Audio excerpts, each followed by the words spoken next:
South Park has been around so long, it's basically hacked your memory. Fans swear they remember scenes, quotes, even whole episodes that never existed. That's the Mandela Effect, and in South Park it hits harder because the show was already batshit crazy. Today we are going to go deep and talk about the top 10 Mandela Effects from South Park. Number 10. Cartman's catchphrase. Everyone quotes Cartman as yelling, "Respect my authority." Wrong. In the Chicken Lover episode, he says, "Respect my Authoritah," with that fake cop accent. Yeah, you're the one who always plugs up the toilet at our house. Hey, I'm a cop, and you will respect my authority. So why do you remember it differently? Because toys, memes, and even crappy knockoff t-shirts flattened it into authority. Half the school in the late 90s was screaming the wrong line like it was scripture. If you owned the Talking Cartman plush, it said it the wrong way too. That's burned into your brain way harder than one Season 2 episode. To make it messier, later episodes leaned into the joke and made it sound like both versions existed. That's where the Mandela kicks in. Your memory mashed together bootleg toys, playground quotes, and reruns, until Cartman's catchphrase is as fake as that kid you knew in school who swore his uncle worked at Nintendo. Number 9. Kenny's final death. Ask fans when Kenny stopped dying every episode and you'll get 5 different answers. Some swear it ended in Season 3. Others think it lasted forever. Here's the truth. Kenny Dies episode wasn't a gag death. It was a serious story about terminal illness and loss. Trey and Matt meant it to be permanent. Hello, Kenny. I'm Laura Jones, and this is Bob Farron. We're with the Make-A-Wish Foundation. Oh, Kenny, isn't that nice? The next year, Season 6 ran entirely without him. Butters and Tweak rotated in as the fourth friend. For an entire season, Kenny was gone. Then Season 7's opener, canceled episode, just drops him back in with zero explanation. No build-up, no payoff, no welcome back. Yeah, go home, you little dildo. Dude, for the last time, don't call my brother a dildo. All right, go home, you little semen-puking asshole dickhead. Kenny's in the group like nothing happened, and the show never looked back. The Mandela kicks in because it depends on when you started watching. If you were there live in the early 2000s, you probably remember Kenny disappearing way sooner than he did. If you came in later, you might swear he never left at all. Neither is right, but both feel real. South Park killed Kenny, and it killed your timeline. If this is already scrambling your memory, don't worry. You're not alone, and it might be worth subscribing just so you can retrace your steps when your brain tries to gaslight you later. Number 8. Chef's exit. A lot of people remember Chef walking off into the sunset, maybe hugging the boys goodbye like it was the end of Full House. That never happened. After Trapped in the Closet episode, Isaac Hayes quit. Trey and Matt spliced together old voice lines for the Return of Chef episode and turned him into a brainwashed cult villain and killed him off in the most gruesome way possible. Burned, impaled, mauled by a bear. It was South Park at its nastiest.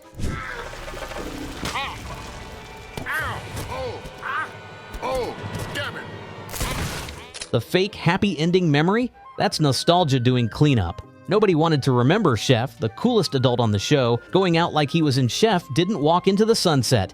He died like it was a Mortal Kombat fatality.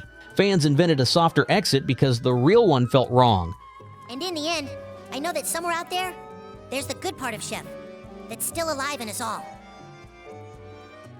Chef was the dude who sang Chocolate Salty Balls, gave the kids advice, and dropped the best one-liners. Everybody haven't seen my balls, they're big and salty and brown. If you ever need a quick pick-me-up, just stick my balls in your mouth. Nobody wanted to picture him dying in a canyon, so your brain pulled a Disney rewrite and left you with a fake farewell hug. Number 7. Mr. Garrison's transition. A lot of fans swear Mr. Garrison transitioned way earlier than Season 9. Some even swear it happened back in the 90s, like right after the anal probe episode. Nope. The actual surgery was in Mr. Garrison's fancy new vagina episode. Before that, you got years of Garrison cross-dressing, making out with Mr. Slave, and having a relationship so insane you couldn't keep them straight if you tried. Here's where the Mandela kicks in. Mr. Slave, I got something for us, too. Would you like to take this beautiful woman to bed? Binge those episodes today and all the chaos bleeds together. Your brain compresses years of sex jokes and drag scenes into one memory. Mrs. Garrison, you can't have an abortion. Don't you tell me what I can and can't do with my body. A woman has a right to choose. Suddenly, it feels like Garrison transitioned the minute the show started. And let's be real, Garrison has been everything. Straight teacher, closeted mess, drag queen, woman, back to man, even president. Trying to lock down his timeline is like trying to remember which Fast and Furious movie The Rock showed up in. Fans aren't wrong to misremember, they just got steamrolled by years of Garrison being Garrison. Number 6, the movie timeline. South Park, bigger, longer, and uncut. Fans are still split on whether it's part of the actual storyline. Some swear it's a one-off alternate universe, others say it plugs right into the show. Trey and Matt confirmed it does count, but the vibe was so different it scrambled memories. The movie had huge Broadway-style songs, Saddam as Satan's boyfriend, Yeah, man, I'm getting so hot. Let's Do you always think about sex? I'm talking about very important stuff here. and animation that looked 10 times cleaner than seasons 1 and 2. If your only reference was cardboard cutout stand, the movie felt like it was from a parallel reality. Comedy Central promos didn't help either. A ton of kids swear they remember ads that teased it as separate. Mix that with the fact that most of us saw it in theaters, not during the weekly run, and it got burned into a separate memory lane. Here's the kicker. When you were a kid, the movie didn't feel like an episode. It felt like South Park leveled up into a completely different beast. That's why, even now, your brain files it as a separate timeline because it looked way too clean to be the same show you saw on TV. Number 5, Kenny's family. Ask casual fans and they'll tell you Kenny's sister Karen has always been in the show. This one is a bit of a trick question. Fact, Karen first appeared as a background character in the Season 9 episode Best Friends Forever. Her first major speaking role was in the Season 15 episode The Poor Kid. My name's Mr. Adams, and I just need to get some info from you. Does that sound okay? Can I see my mommy? So why do people swear she was there earlier? Because the McCormicks were a running joke since Starvin' Marvin back in '97. The poor family, the ratty house, the drunk parents, they were iconic. Fans glued Karen into that image even though she didn't exist yet. It doesn't help that Kenny's parents had completely different designs in the early years. Mrs. McCormick went from looking like a background extra to the version we know now.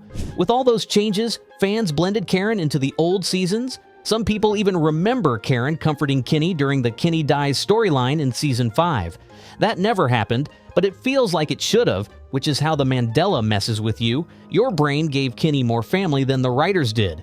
Number 4. Oh my God, they killed Kenny.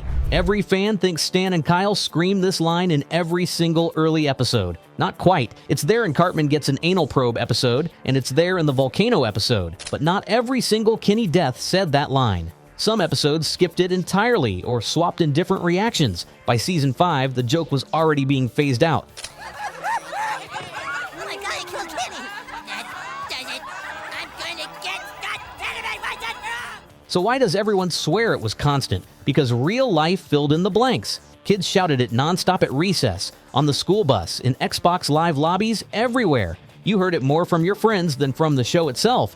You couldn't escape it hearing this back in the day. Someone died in a video game? Oh my God, they killed Kenny. Someone tripped in gym class? Same line. The Mandela here isn't South Park. It's your friends drilling that joke into your brain until you thought it was canon. That's the trick. Your memory confused the school version reruns with the actual TV reruns. And in your head, they became the same thing. Number 3, Cartman's dad reveal. Season 1 ended with Cartman's mom is a dirty slut episode, as a cliffhanger asking who Cartman's dad really was. Back then, rumors went wild. Kids swore it was Mr. Garrison, chef, even the entire Denver Broncos. The official follow-up, Cartman's Mom is Still a Dirty Slut episode, trolled everyone with a fake out. Turns out Cartman's mom is a hermaphrodite, technically making her both his mom and dad. Fans hated it, but that stuck in a lot of memories. My friend Kyle has a dad, and my friend Kenny has a dad. Yes? Well, what's your question, hon? God damn it! Do I have a dad? Oh. Years later, Trey and Matt brought the question back. In the censored Season 14 finale episode 201, it's revealed Cartman's real father is Jack Tenorman, Scott Tenorman's dad, which means when Cartman killed him in Scott Tenorman Must Die episode and fed him to Scott in Chile, he'd unknowingly made Scott eat Cartman's own dad. Do you like it? Do you like it, Scott? I call it Mr. and Mrs. Tenorman chili. Oh my God! That's why the Mandela effect hits here. Some fans remember the hermaphrodite reveal as the truth. Others swear the Jack Tenorman twist was always the plan. The reality is, Both aired, but with so many fake outs and rumors, your brain probably picked one and ran with it. Number 2, Token's name. For over 20 years, his name was Token Black. Nobody questioned it. Merch printed it, the games used it, and fans repeated it. The name was the joke. Then, season 25's The Big Fix episode dropped a retcon. His name is Tolkien, like the author, and according to Trey and Matt, it always has been. Hey, Token. Oh, hey, Stan. Listen, how you doing? Fine. Fans lost it. Reddit threads blew up. People swore they had old DVDs and scripts proving Token Black. Some even screenshot subtitles. Trey and Matt doubled down. Nope, you're crazy. It was always Tolkien. This wasn't you misremembering. This was the creators manufacturing a Mandela effect on purpose. They gaslit the entire fan base as a joke. And honestly, that's peak South Park. This one probably messed with you the hardest. You grew up saying Token Black without thinking twice. Now you have to explain to younger fans why the joke is that his name was never Token. It's like South Park stole your childhood memory and told you it never existed. Number 1, Terrence and Phillip's origins. Ask casual fans when Terrence and Phillip became part of the main cast, and a lot will swear they were always there. Sorry, not sorry. They first showed up as a fake TV show inside the Death episode. They didn't carry a full storyline until Not Without My Anus episode. You may be a famous surgeon, but you're not God. J'ai accuse, Terrence. Would you like a monkey claw, Philip? Yes, please. So why do people swear they were there from day one? Because the late 90s was flooded with Terrence and Phillip merch, ads, and jokes. Comedy Central pushed them hard. For kids at the time, it felt like they were part of the group, even though technically they weren't. You probably remember fart joke t-shirts and commercials featuring them before you even saw the episodes. Your brain blurred marketing with reality, and suddenly Terrence and Phillip were always in South Park. That's the Mandela in action. Fake memories hardened by merch, promos, and playground retellings. South Park has roasted celebrities, religions, and politics, but nothing screws with fans more than realizing your own memory is lying to you. So which Mandela effect wrecked your memory the most? Speaking of a wrecked memory, have you watched the 10 times South Park teachers went too far? Click here to check it out.